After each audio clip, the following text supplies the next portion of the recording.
Thank you, Mr. Speaker. Mr. Speaker, ladies and gentlemen of the House, I hope the moment hasn't left us and hasn't escaped your memory, but I want to correct that the gentleman from Shenandoah who was responding to my good friend from Arlington and McLean, Delegate Brink, when he was called the governor's proposal that really goes after the free clinics, community health centers, cuts their budget in half. He called it reckless.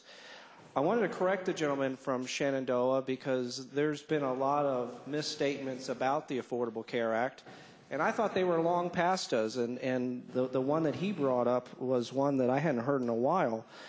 First it's the death panels, then it's a government-run takeover, and now we're back to $1 trillion health care reform bill that's going to hurt our budget. In fact, the bipartisan, the nonpartisan Congressional Budget Office says that, in fact, it's going to save our budget $125 billion over 10 years.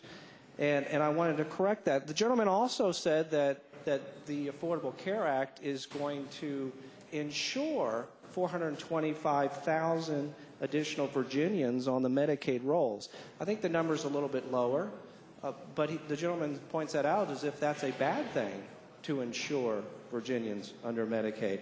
That's a troubling statement. I don't think the gentleman wants to rescind parents whose kids under 26 can now be covered much more cheaply through their family coverage.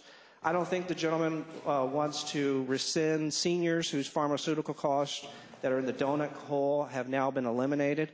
I don't think the gentleman wants to rescind all the prevention services without co-pays, the powerful insurance reforms, the eliminating pre-existing conditions for uninsured.